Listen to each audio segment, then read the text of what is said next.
played myself. I like the Okay. music. Thank you. Thanks. So let's try that again. Hi, everyone. This is Imari, and she's dope. She's a good friend of mine, and she is a singer, therapist, actor who has joined us to talk about the mindset, to talk about mental health and how acting can be healing, how acting should not be a crutch for as opposed to therapy, but also just what needs to happen up here for it to come out here, right? So after closing the Off-Broadway production of the Tony Award-winning musical Avenue Q, Imari has spent her free time earning her master's in mental health counseling and wellness and certification as a psychodramatist. Did I say that right? Yep. Psychodramatist. When she can't be on stage, Imari is committed to giving back to her communities by advocating for mental health and providing services where there is a need for support. Imari has found the perfect marriage of her passions for theater and people and helping people in her pursuit of mental health counseling. She blends her entertainment background with her psychology and counseling training to create a dynamic and experiential counseling style. Imari holds a BFA from Carnegie Mellon University musical theater grad and proud member of the Actors Equity Association. In her spare time, Imari likes to eat cheese, wear pink, teach Zumba, and belt Disney princess tunes. One day she will be Ariel on Broadway. I'm speaking that into its existence. IJN. Speak it right? as loud as you can. IJN. Other favorite credits include a brief stint in the national tour of Disney's Aladdin. Oh, sorry. Well, last night I was eating brie, but you can't go wrong with a nice sharp cheddar. It's true. Dia makes a really good gluten-free, dairy-free boxed mac and cheese, and it's better than it sounds. Believe me when I say it. Yeah, it's solid. They also do an Alfredo style too, but I'm getting sidetracked. Let me finish reading her bio.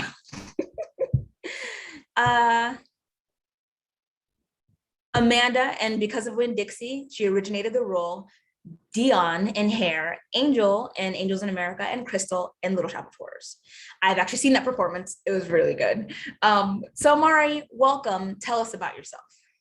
Hi. Well, I mean, you just told the people everything. Thank you for reading my bio. You make me sound so important. I guess the only thing that they haven't shared is that I also am a proud dog cat mom. I have a beautiful 16-year-old cat, Lucy Catherine, who may appear on this pedestal at some point in time. Right now, she's chilling over there by the door. I have a psychiatric service dog, Lollipop, and I have been fostering with Bark Rescue in Long Island. So I am on my 4th foster dog, finding a forever home for him right now. Yeah. That's great. We actually tried to foster a dog literally last week, and our cat would try to escape and run away. So we had to give them, you have to do slow introductions with cats that don't know dogs. It took a 1.5 years for Lucy Catherine to get good with Lollipop, but now she just gives her a look and Lollipop will not cross Lucy Catherine. I can tell Lollipop to come, and if Lucy Catherine is in the way and says no, she will not come. So you guys obviously don't know these pets. I've met these pets. Lollipop is a pit bull. Is that right? Yeah. That's a big dog. How many? 60. Okay, I was going to say 70. And then you probably saw Lucy the cat right behind her. Our pit bull mix that we had never even saw the cat. And the cat was like, fuck this. Sorry. We let her out on the patio and she tried to never come back in the house. And it wasn't ideal. So, okay, we've established that you have a background in musical theater. You have been on the stage. You have been off the stage. You like helping people. You like acting. You like singing. And you found a way to incorporate that into one job. Yeah. I guess I like to be fully transparent with people about I live with depression. I have treatment resistant depression and I have social anxiety and a tad of ADHD. I take medication and I see a therapist twice a week. I just like to be transparent with people about that because sometimes there's a big stigma around mental health and taking care of yourself in that sense. And I think it's really important, both as a therapist, as a performer, as a Black woman, as an American human millennial, it's important to take care of yourself. And so I like to be transparent that is my, that's what I live with in my mental health world. Yeah, and I guess full disclosure, I too, well, mine is undiagnosed, but I do take medicine for anxiety and depression myself. And I just found a therapist last week and we had our first session. It was 30 minutes long and I probably cried through 18 minutes. Good for So you. progress. But I think it's important to have somebody to talk to. And I think it's also really, this lipstick Zoom filter is making me upset. I think it's also important to have somebody who can be objective. And I personally deal with a lot of feeling like I'm wasting people's time or that people are going to get annoyed with me and not want to listen to me anymore. So I signed up for a really great job doing this.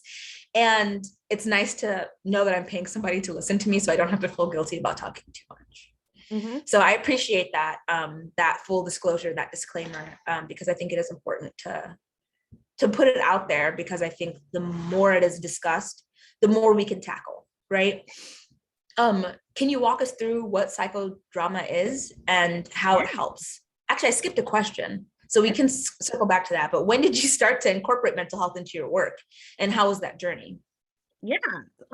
So I was in Avenue Q for 5 years and I was a swing, which meant that I often had time backstage. And I was like, wait, I'm in like this really lush position right now where I have time during the day. Like I'm auditioning, but I didn't have to have a survival job, which I was very grateful for. And so I was like, what can I be doing with this? And, I started being transparent about things going on with my mental health. I got this therapist who I was obsessed with. I was like, oh, she's wonderful. Everybody needs a therapist. We be playing with the sandbox and then she'd be revealing I have feelings about this action figure I didn't know I had. Like I was so excited about therapy that I started telling everybody else that I was like, you need to go to therapy. And what I started to realize is that, my experience at Carnegie Mellon was wonderful for some things, but also a lot of emotions come up in acting school and in musical theater school and whatever, and our teachers were not equipped to deal with that. So I would be close to a mental breakdown after some acting exercise, and it would be like, that was so brave.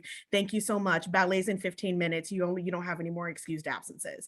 And so something that I realized and it was something that I kind of just took while I was in school is like, this is just part of it. But I really could have used a teacher saying, hey, this brought up a lot for you. You deserve support around that. Maybe you should go to the counseling center. But the teachers didn't even know. They just thought, wow, look at this emotionally available actress. She can be the next Rachel McAdams. And great, thank you. I would love to be the next Rachel McAdams. However, I also was depressed and needed some support. And in talking to other people once I was in school, once I was out of school and I was working in the industry and talking to people, that was not only my story. A lot of people were having those stories and people were having a really hard time dealing with the rejection and the pressure of being constantly emotionally available and also not letting it get to you when you don't book it, when your dreams don't come true automatically right away like they told us that they would.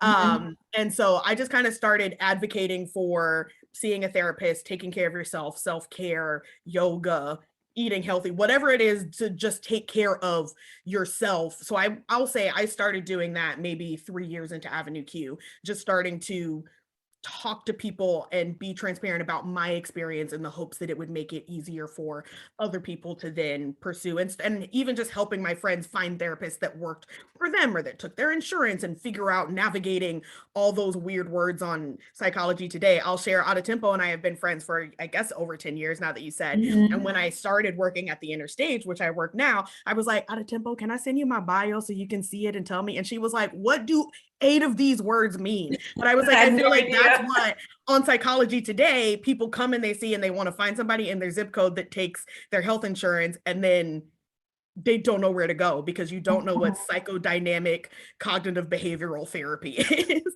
And you should know that. I know that now as a master's student in mental health. But so I started blogging a little bit and being transparent about it. But I actually applied to grad school for mental health counseling in response to Avenue Q closing. Is that I had a bit of a crisis of identity that I was like, wait, I've just had a steady gig with a 401k and health insurance for 5 years. And now I'm about to be back out in the world. And I was like, even Cicely Tyson was unemployed sometimes. It's ghetto out here, so I don't know.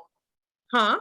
I said it's ghetto out here, so I can imagine. It really is. And I was like, oh, I don't want to fully be out here in these streets like this. So let me find a way. I was like, let me go to grad school. I have this thing that I'm good at. Actually, so my friend shameless plug, Olivia Cooper Harris is an amazing performer that I was on the phone with her and she was like, "You're the best free therapist ever." And I was like, "Free? Wait a second." Yeah. I was like, I could maybe potentially, I care a lot about this and I have kind of an innate intuition and intellect around emotional like availability and empathy and all of that. And so I applied to grad school as a result of Avenue Q closing. And I found out that I got in my very first day of Aladdin rehearsal. And I was like, we're gonna navigate this, we're gonna figure it out. Plot spoiler, I have a back injury, so I actually wasn't able to continue with the tour of Aladdin, but it worked out because it allowed me to actually focus all of my attention on my grad school training, and now I graduate in May. So Woo! Shout out to you. That's very exciting. And Thank you. that all fully tracks. Something that I think people don't, because I know in the last month we were talking about the importance of training, whether it's like a class by class basis, going to a program, or just like watching master classes, like figuring it out by doing. Mhm. The fact that most theater artists, especially people in collegiate environments, are not trained to be mental health professionals in any way. Mhm. It's 9 o'clock in the morning and you're watching somebody cry about how their father abandoned them. And then you just move right along with the day, and it can get very toxic, and it can get very incestuous and masturbatory in the emotional spillage. Something that I also don't think is talked about enough is how a lot of programs, like you went to a BFA program, which means you had to audition into that program. I had to audition into my graduate program. You're there with maybe 10 people in your class, 15 probably max.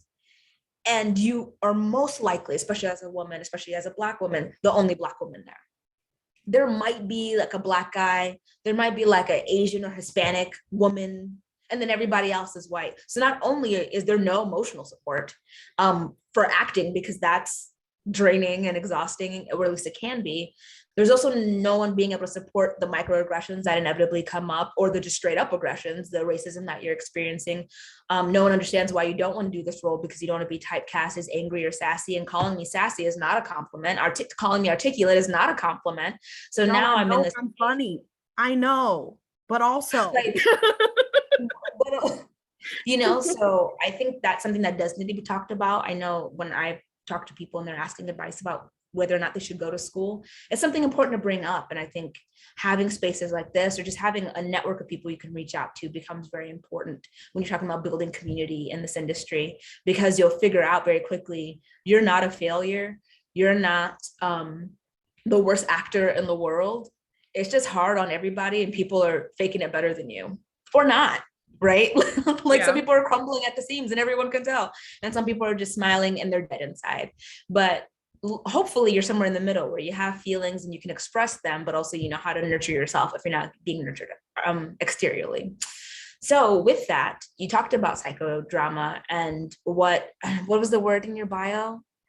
Experiential. Psychodramatist. Oh, psychodramatist. Yes. Yeah. What that mean though? And how does it help? What is that therapy? What's this question? Yeah. And then. Oh, yes. Totally, Yeah, Kendra. correct. Don't like. Blah, blah, blah. So psychodrama. There's some information about it on both my website and on the website The Inner Stage, which is the private practice that I work at. So I'm not going to give like too much of I'm going to give kind of like a quick Cliff Notes, Sparks Notes situation. No, feel free to give us the full thing. We're here to listen to you. Well, okay. So not Spark Notes. Psychodrama was created by Moreno, who was a frustrated theater director that, just happened to also be a psychiatrist. And so he started kind of an improv theater where people worked on specifically their own issues in the improvisational theater.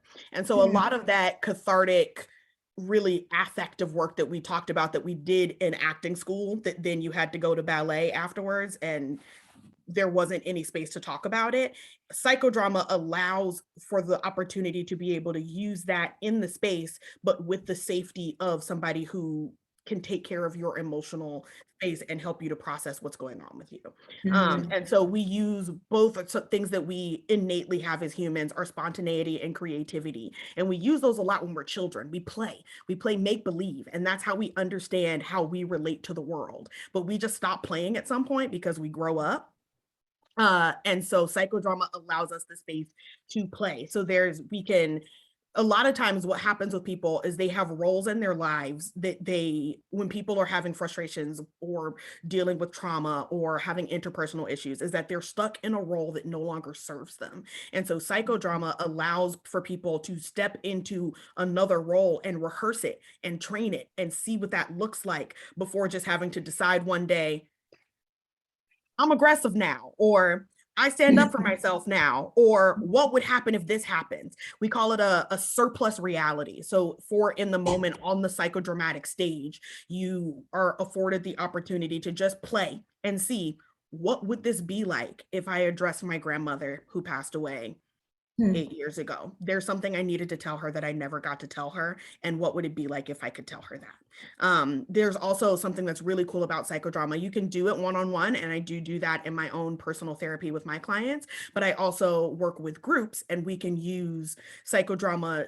It allows for a collective healing experience. So a lot of times we're connected on the psychic plane in ways that we don't understand. And psychodrama allows this person's experience to help understand this person's experience, that now all three of these people that worked on this piece together in this work that we did, and everybody that witnessed it in the audience, has now benefited from it, and we're working together to heal. And I feel like that's a big thing that there needs to be more of in the decolonization of the psychology world today, is that, you know, when psychology first started, just being straight up, it was rich white men dealing with rich white men problems. And in a lot of that culture, there's a lot of not saying what you need to say because you're being nice or whatever. So needing a space to talk through stuff and be honest with yourself is what they needed. And so that's what therapy looked like. But that's not necessarily what everybody needs culturally. And I feel like there is so much collective pain. We all, me, Adetinpo, and Kendra and Sheila over here relating on being called sassy and being like the typical Black woman,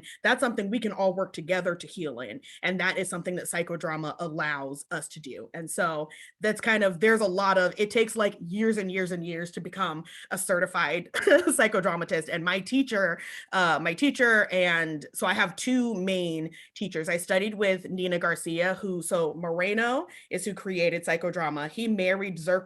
Nina, who I studied with for about 100 hours, studied directly with Zirka, so which is really, really cool. Psychodrama just celebrated its 100th birthday last year. And then my supervisor, she's the founder, she's the creator, she's my supervisor, she's an amazing therapist, she's been working for 30 years. Valerie Simon is a TEP, which is a teacher, educator, practitioner. So she teaches and supervises and trains other psychodramatists in addition to being a therapist.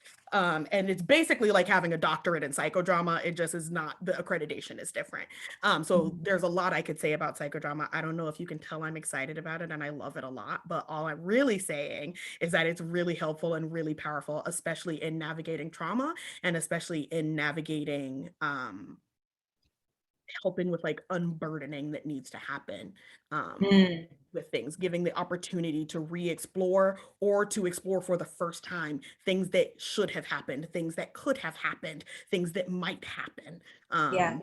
And so, yeah, that's psychodrama. I don't know if anybody else kind of teared up thinking about a conversation they would try to have with somebody who has died, but I was over here like, okay, well, I guess I'm gonna have to practice this later with somebody. But actually you get to practice some of this right now. Is there anything more you want to say before we try this in real life? Imari has so graciously given the okay to lead us in a small exercise so you can try to get a tangible idea of what this is like. So is there anything more you want to say before we break into breakout rooms? No, I guess, here, let's let Shawanda in before I give the instructions. I guess, does anybody here have any questions for me about my background or about psychodrama before we go into our breakout rooms? Well, we do have the Q&A on the back end as well. Yes. So all right, there's also that. All right, so we have breakout rooms. So here's what we're gonna do. We're gonna do, this is one of my favorite psychodrama exercises. And I also use it before like interviews and auditions. Oh, see, I told you she would come and visit, Miss Lucy Catherine. Everyone, don't be gross, just cuddle. There you go. All right. So this is one of my favorite exercises. So what we're gonna do is one of the main major tools that we use in psychodrama is called the role reversal. And so you're going to switch roles with somebody else, meaning you're going to put yourself into their shoes. And so the person, I want everybody to think of a person who has what we call in the therapy world unconditional positive regard for you. So this is somebody who just like is your biggest hype man. Is like always like thinks the world of you in whatever way, is like somebody who they are the person that when you win the Tony, you want them to introduce you for winning the Tony. Yes? Does that make sense to everybody? Give me a second. Yes. Yeah. Okay. So I'm going to give a second for you to think of the person that you'd like to use. And then I want you to reverse roles with that person. And so I want you to be that person and introduce yourself. I'm going to put you in breakout rooms. So it'll just be you and one other person. And I want you to introduce yourself. I'm going to give you an example of what this looks like. And I see this face Adetinpo is making. So I'm going to role reverse with Adetinpo. And this is what it would look like for me. Okay. I'm Adetinpo. I met Imari over 10 years ago when I was in college, and she was best friends with my roommate, and I was like, no, I'm her best friend. So I was sure I was not going to like this girl. When I tell you she's amazing, you can't help but love her. Imari is so great. She's so talented. She's so smart. She's such a good friend. She's so good to animals, and she could cook. Y'all, I don't know how to tell you how much I love Imari. Okay. Does that make sense? Yeah. I thought you were going to talk about me, and I was like, no, please, please, please. Oh, no. I wouldn't put you on the spot like that. Not at your event. So I'm going to put you in breakout rooms, and I'm going to give you 30 seconds to introduce yourself. And I'm going to put this in the chat. Is what I want you to say is I am. So say whoever you are, and then say, I know so-and-so, I know Imari by this, but don't do Imari, do yourself.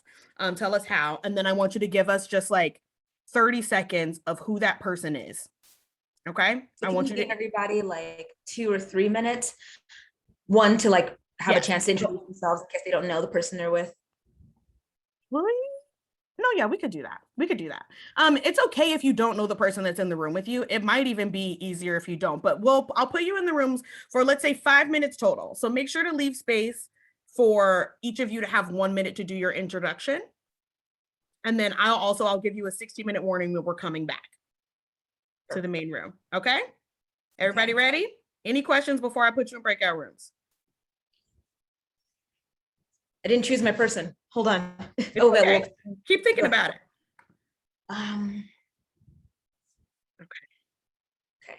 Okay.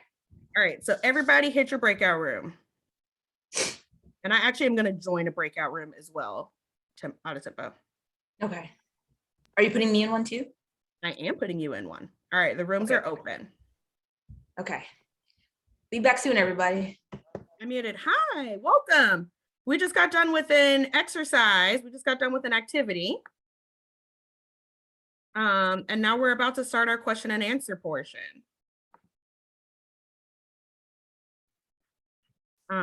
Great. Is everybody back? Oh. And actually, everyone, if you don't mind turning your cameras on, I just like seeing all y'all's pretty faces. If you're in a place where you can turn your camera on, I would love it. So I'm just gonna ask some questions and have people raise their hands or put in the chat. Who found it difficult to find somebody to identify a person to reverse roles with? Yeah. Who found it difficult to be compassionate with themselves in this situation? Boo boo. Yeah. I'm wondering if anybody had a difficult time. No, I'm wondering if anybody surprised themselves by something that they had to say. Just me? I didn't know Adetinpo thought I was a good singer, but I found that out when I was Adetinpo. I'm wondering if anybody would be willing to share with the group what that experience was like for you just now. I can share. Yeah. So I pretended to be my older sister. Okay. I have four older siblings. I'm the youngest, but I only really talk to one. We're very close, or at least we were. And so recently, some mental things that I've been going through and she's been going through have kind of put a barrier between us, especially since I moved from home. I'm in a different state now, and this is very new. So it's been a task, and it's easy to forget. You know, she lived 15 minutes from me for like 6 years, and it's easy to forget when you go from that to living 14 hours away that that person is still very proud of you, wants to talk to you, misses you all the time, and like is still your best friend. Yeah. So that was a good reminder for Absolutely. me. Yeah. Is that Priscilla? Is that your name? I No, know. I'm Kendra. I just Kendra. sound terrible because I'm getting over a sinus infection. Oh, no, you're fine. Kendra, thank you for sharing that. I appreciate that. Would anybody else like to share what that experience was like for you? I'll just say, like, for me, it was just really affirming. Mm. And I was totally channeling my friend, talking like her and hearing her voice in my head, because she's one of my major cheerleaders. It always has been, like, since college.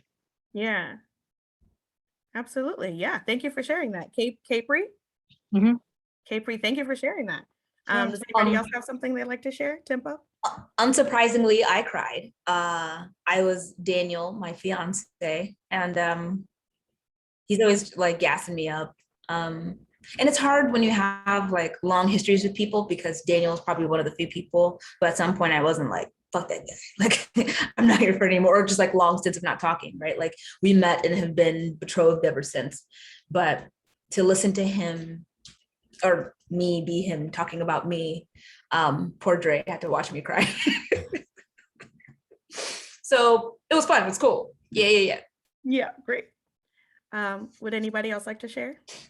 I will. It was like I was one of my best friends, Julie, and she, like me, is very upfront, so it wasn't necessarily a surprise or hard. It was just kind of, I guess, hard to say things that I know she would say about me out loud, especially since I don't think of myself as highly. Like, if you ask her, I'm the gentle soul. Like, she's partially cried when the whole Elijah McClain thing happened, because she said she sees me like that gentle autistic. So I'm like, thank you, but ma'am, I'm not that pure. But I appreciate it though. I appreciate the sentiment. Yeah. Yeah, I appreciate that, sharing that. And that's something that I like about this exercise, is that it's a thing that we have specifically in America. And I'm sure it's rooted in capitalism somewhere, but that it's really difficult to think highly of ourselves. We've been conditioned that if we like ourselves, or that if we think well of ourselves, that we are exactly, Kendra, it's always capitalism, that we are like pompous or like haughty, or like, it's like, oh, you feeling yourself, whatever, and you should be feeling yourself. All those things that the people that love you would say about you are true, and you deserve to hear them. But there's something about stepping into somebody else's shoes that you love that kind of takes away a little bit of that inhibitions that we have, where we kind of feel bad about saying that to ourselves. So that's something I like to do this before auditions, to remind myself, like, I'll be my Auntie Susan, I'll be my cat, I'll be my best friend from college, whoever I need to be in that moment, to remind myself, like, hey, I'm great. And like, they're welcome that I came in today, Tracy, I saw you put your camera on. Did you have something you wanted to share about the exercise, or you just let me see your cute face? Well, both. Well, thank you. No, I missed the exercise, but I didn't want to be rude and not just turn my camera on. But initially, I didn't know where I was coming in on the Oh yeah. Yes. So we just kind of missed it, but I'm happy to be here. Yeah, I appreciate you being here for however long you can. We just did a psychodramatic exercise where we kind of were our own hype man for a moment, which can be something that's really important when you're having writer's block, when you have an audition, when you have a show, when you have anything that's kind of intimidating.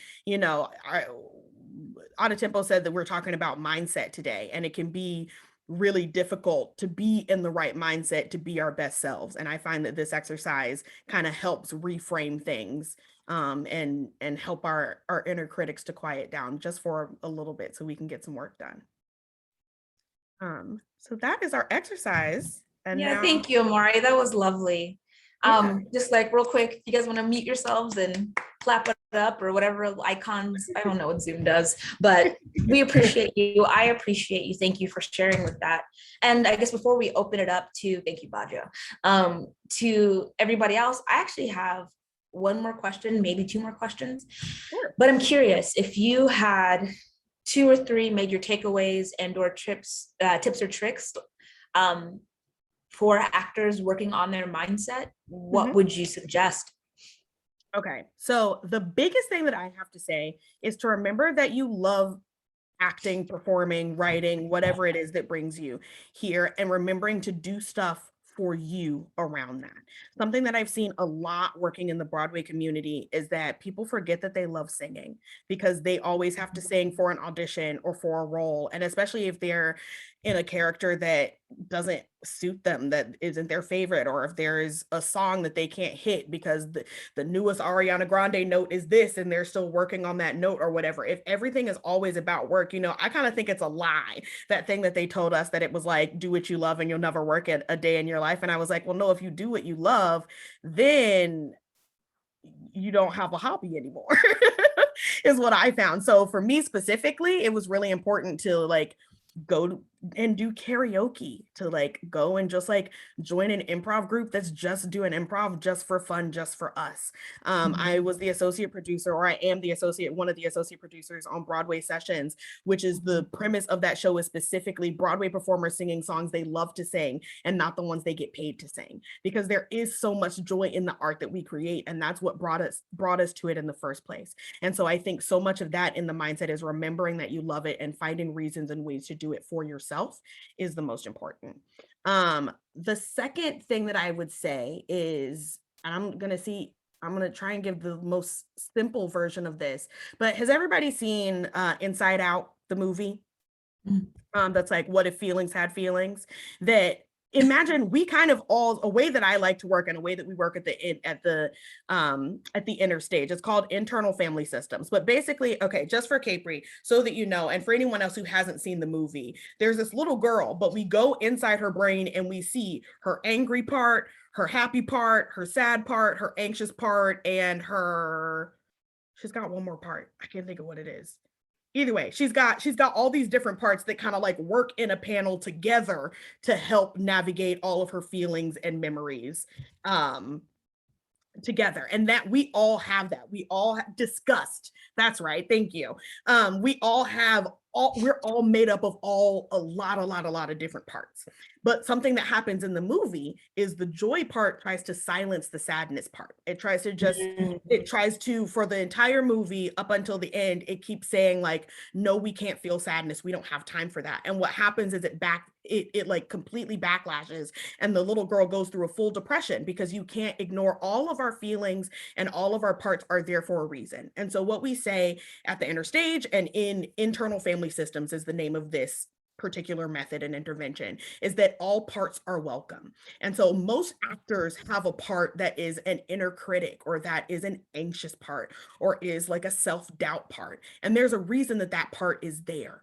But negotiating with that part to be around you sometimes, but not all the time, negotiating with that part, that inner critic that's telling you that you sound terrible, and being like, you know what, we can address this in therapy this week, that I feel insecure about this right now, but if you could step to the side so I can do this audition right quick, that would be great. And so if you can have that kind of in your mindset, knowing that if you try to just get rid of that part that doubts you, get rid of that part that is anxious or whatever, there's a reason that those parts are there, and they're probably protecting you from something. And that's an indication of something to look at with your own personal therapist, or in group therapy, or at church, or wherever. But a lot of times when you acknowledge those parts, they are willing to give you some leeway. And so saying to that self-doubt part, okay, I can tell we're scared about this, so we're going to look at this, but right now I don't have time to doubt myself. So if we could address this after I do this audition, that would be helpful. And it actually can go a really long way. So that is, love I'll that put the tip. name of that method of therapy. That's something you can look up on Psychology Today. It's called internal family systems is the name of that specific method of therapy. And it's what we practice at the Interstage, which I guess is an appropriate time to tell you now that for anybody that's based in New York, I do have space for a few more clients. Also for anybody that like runs any organizations, I also do workshops around negotiating with your inner critic, establishing artistic boundaries, figuring out and breaking through creative blocks. So if there's something, I will provide my link tree in here if anybody is interested and wants to explore having me Drop it. work with your organization. I'll put my Drop link the tree link. right now. Yeah.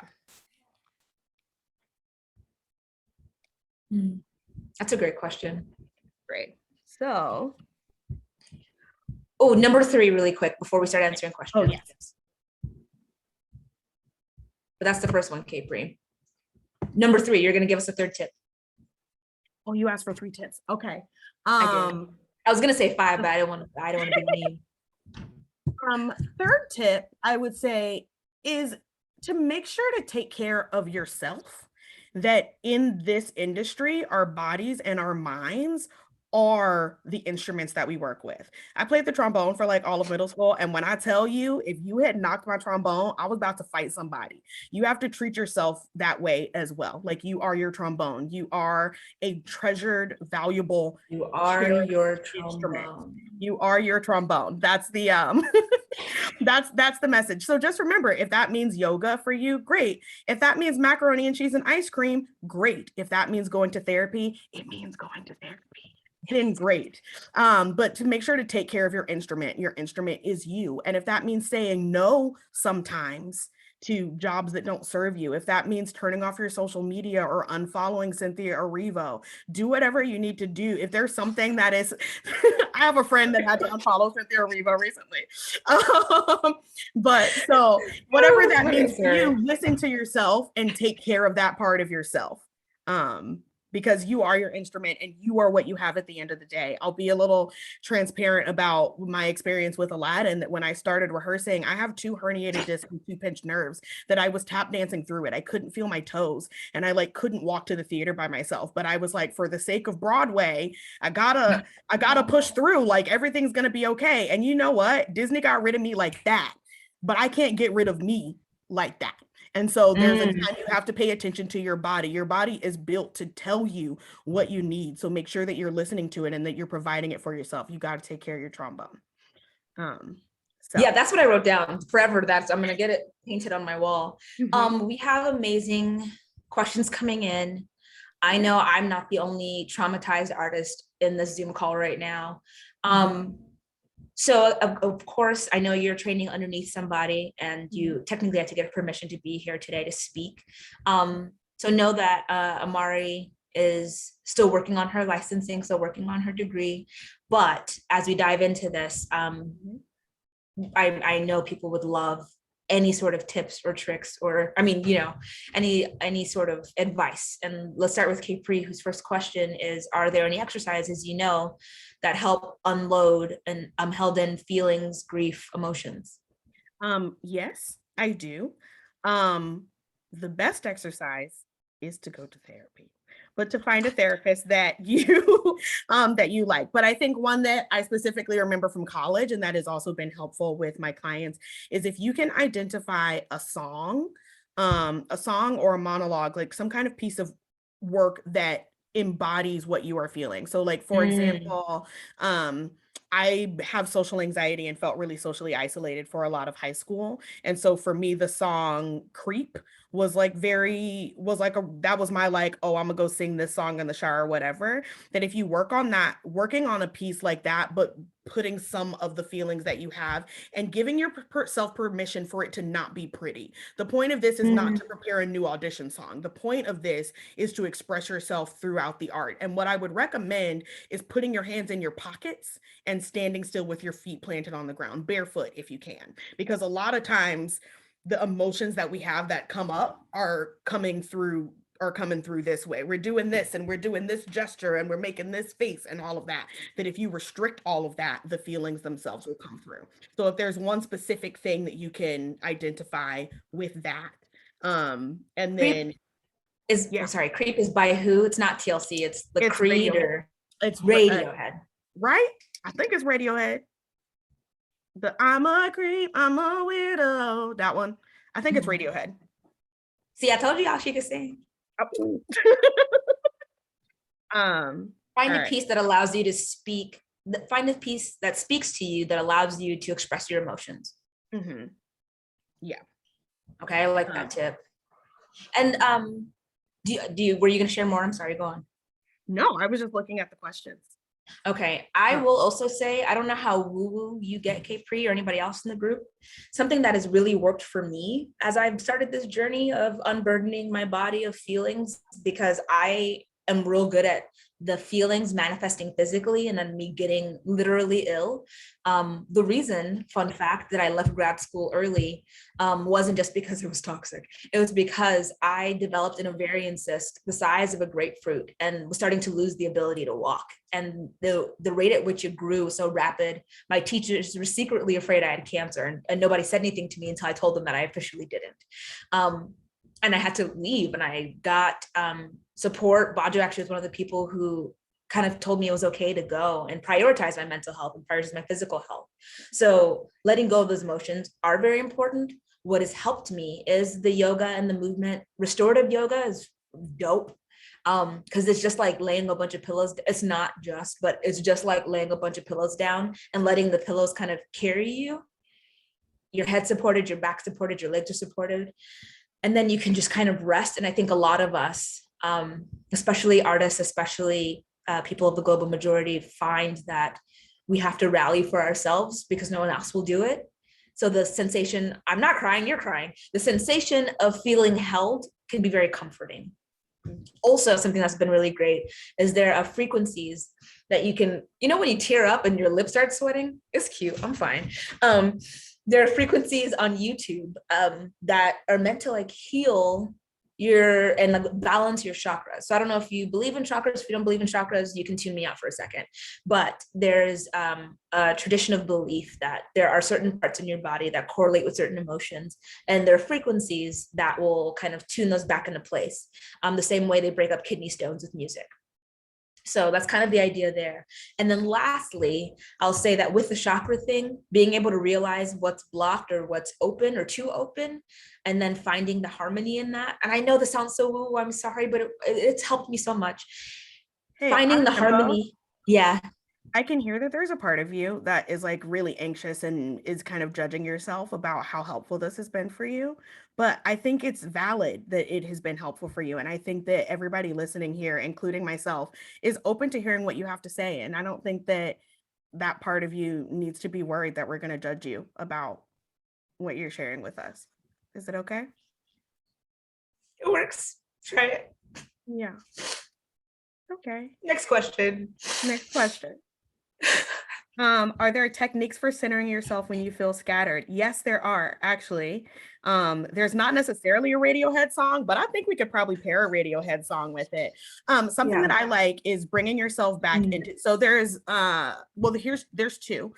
This one is especially helpful for if you're having like a really bad depressive episode or a panic attack, or you're feeling like really flooded by your emotions and you're feeling like not present.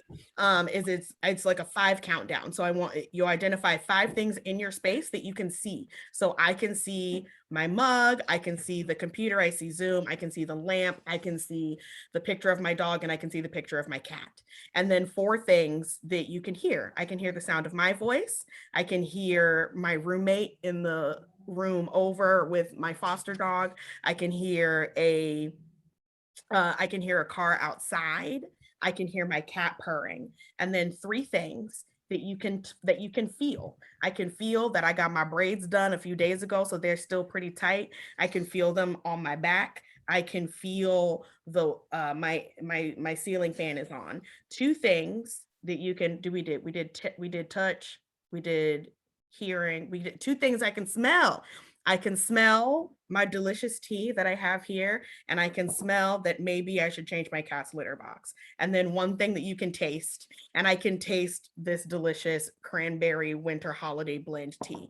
That when you do that, so if you're in that space and you can remember 5, 4, 3, 2, 1, and to go down the list of things that it helps bring you to the present. So it helps you be grounded in where you are at that moment. Another thing that I really like to do when I'm scattered is a constructive rest.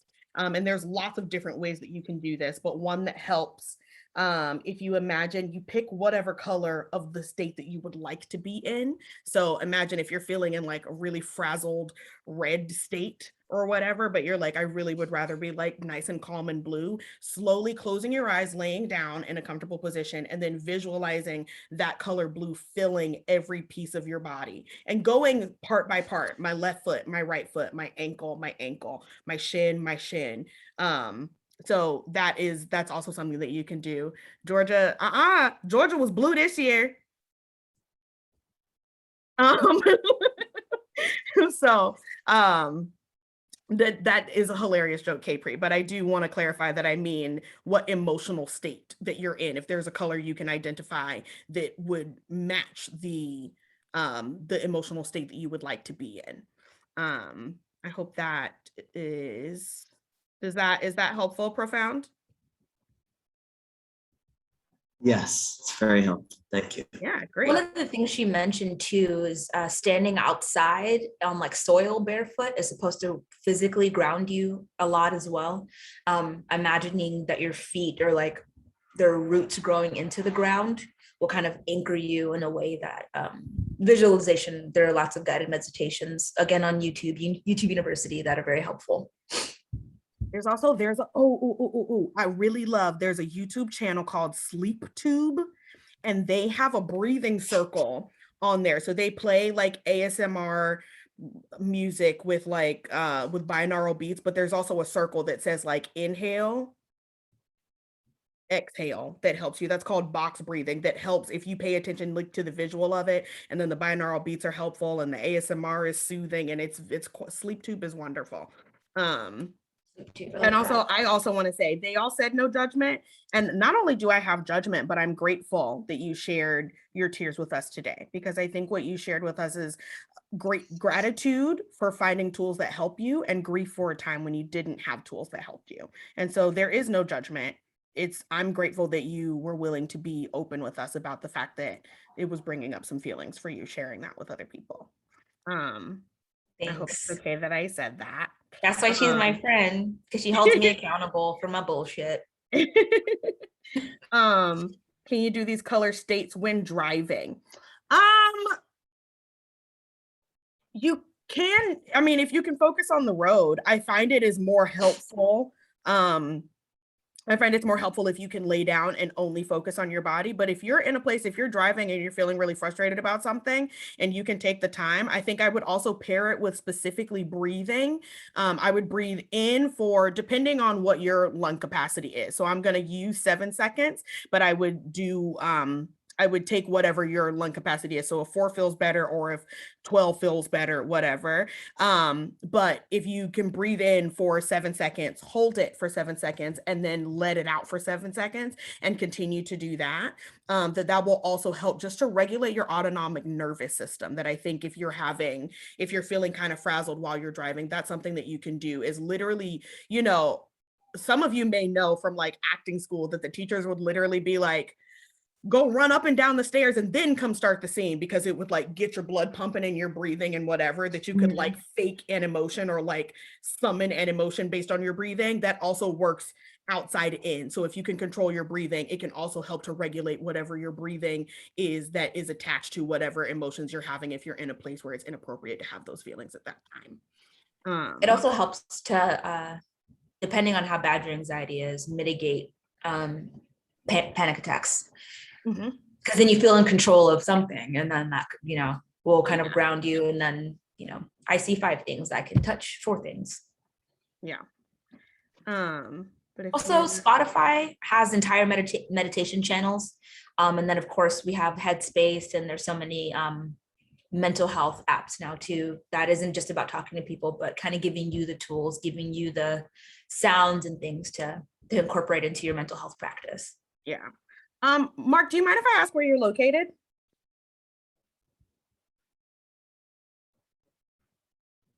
He's in Los Angeles. In Los Angeles? Okay. And I'm glad he asked that question because I've been in a car with him before. I would be interested. I'll have to talk to my supervisor and see, but they relaxed some of the licensure laws.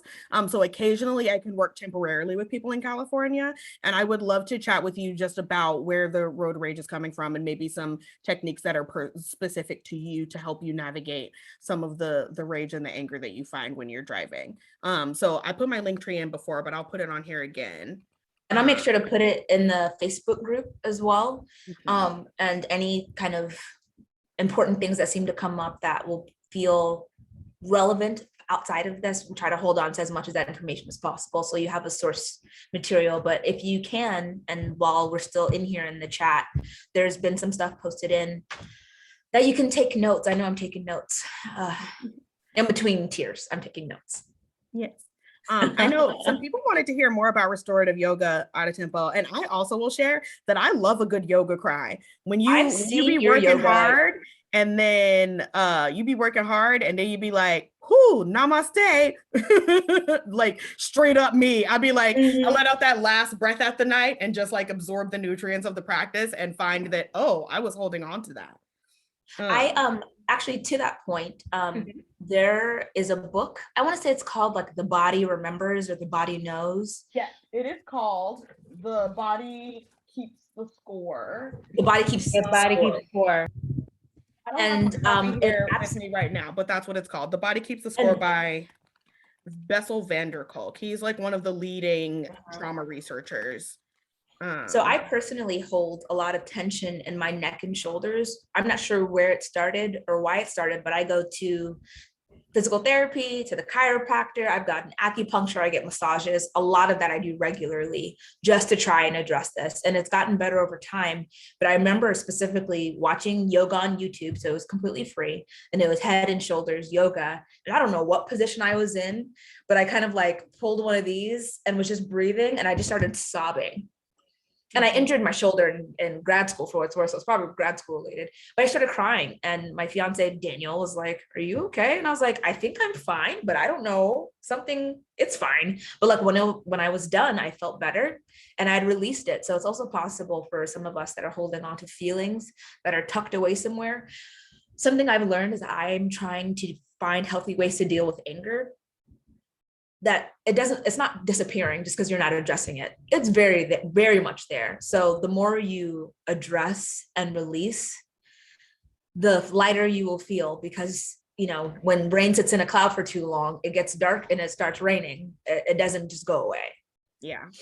That's a big part of what I like about psychodrama is that it gives you a chance to fully embody the reenactment of a situation. It's not just thinking, if I could speak to my grandmother again, I guess I would say this, but actually like enacting what that scene would look like. It gets it, and it involves your whole body. That memories also live in they live in our system, and we have internal wisdom that we don't always have access to because it's in our bodies. Our bodies stored it away for some other aspect, and so that's a big part of what I love about psychodrama. Yeah, I'm definitely gonna have to order my grandmother's hands. I'm putting that on the list. I was like, hey, my mama to get me the Audible right now. He's putting down a book list for us. But it if can't I be wasn't an actress, I'd be a psychologist. I already know that. Well, take it from Imari, you can do both. What'd you say? Well, I was saying if I wasn't an actress, I'd be a psychologist. Oh. Specifically for artists. Like I actually, when I got out of school, I was looking at going to grad school for that, but I didn't look seriously. And then, yeah, life happened.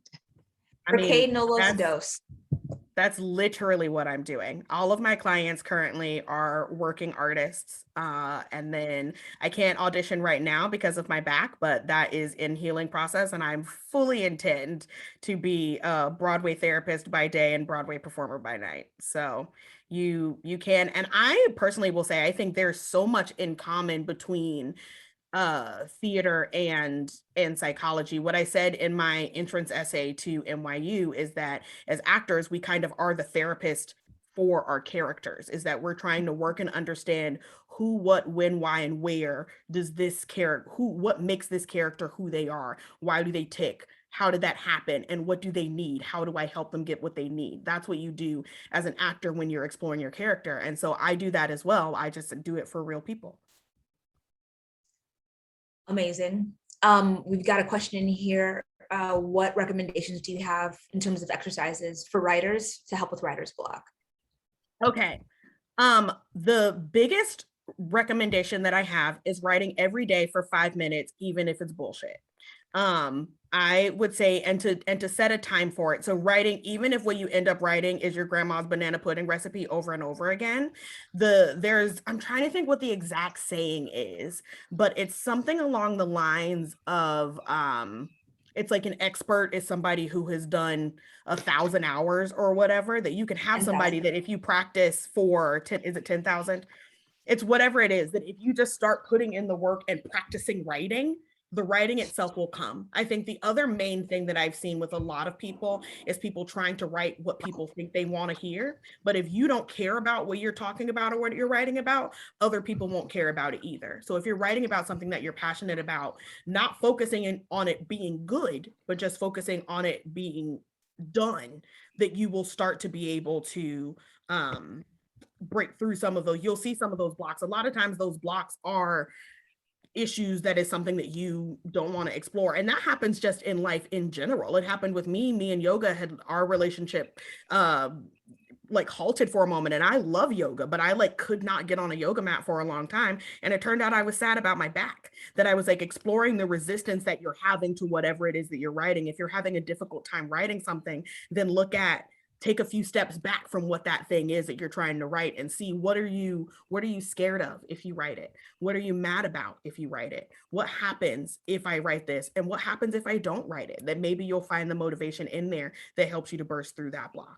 But I think making sure that specifically as writers, that you just doing it every day. You might have some terrible that you write, and you might write something terrible about a purple monster with 7 legs that ends up being the next Twilight. Nobody wants to be the next Twilight. Did y'all hear there's 3 more books coming? So writing every day and then writing something people want to hear. I'm lost. So it's 2 different things. Is one, I'm saying write every day and for something that is doable. If you have 3 kids and are on the road for 3 hours every day, stuck in LA traffic, obviously I'm not saying for you to then also find 7 extra hours to write every day. But if you can find 10 minutes while you're drinking your coffee to just write something, do that every day. And then the second thing that I was saying is that a lot of people are trying to create content. They're trying to go viral. They're trying to win a Tony. They're trying to please other people instead of writing what they know and what matters to them. And oftentimes that is where the block comes from, is that they're trying so hard to do something that doesn't actually matter to them. Things go viral because they go viral, and there's nothing you can do to make it be more viral. But if you write what you know, then it helps you. One, it's therapeutic for yourself if you're writing what you know, because it's for you. But also, if you're not working on trying to please other people, if you're invested in what you're writing, then like I have this really terrible web series on YouTube called It Be Like That Sometimes, that literally came out of, there were no characters that were the character I wanted to be, so I wrote a series. But what was more important to me in writing that series is me and my best friend Casey liked acting together, and we hadn't spent time with each other. So what I got is a fun week of acting with Casey. And then I have these fun YouTube videos that I can show. We got 300 whole views, and that's it. But I'm not mad that it's not viral, because I enjoy doing it and I did it for me. And it's what I wanted it to be. That often what people then are so attracted to is when they see themselves in something, and they're not going to see themselves in something if you're trying to paint a false picture just for the sake of being popular. Authenticity goes a long way. Yeah. Capri asked, have you tried acupuncture? I have, but I'd like to hear, are you asking, has she tried acupuncture for her back? Yeah. Oh, I have a pathological fear of needles. It's really not what you think it is. I am the most squeamish person on the planet. It's not And about blood. so It's specifically about having not my blood. skin. It's not, that's what I'm saying. It's not about blood. It's literally about being punctured is the fear. It literally, it hardly ever hurts. It's usually just a little tap It's on your not skin. about pain. But I appreciate you wanting to help me with my back. So much. It has been, it's actually relaxing. and I do have an acupressure mat, which has also been very helpful. I appreciate it. It's been, don't you worry. There's been lots of exploring of all the different tactics with my back, but I do appreciate that. Acupuncture, I've heard, is very good. And there's some somatic means, I'm trying to think. I just use the word all the time and I don't know how to tell you. That's what Resma, it's in the body. All his stuff is about. Resma Minikam, the grandmother's hands. That's what he does. That's what he talks about. Specifically with race. Yeah. That sounds amazing. With him in LA. Yeah. I will look into it. And does anybody have any last questions as we digress? Okay, Imari, thank you for coming.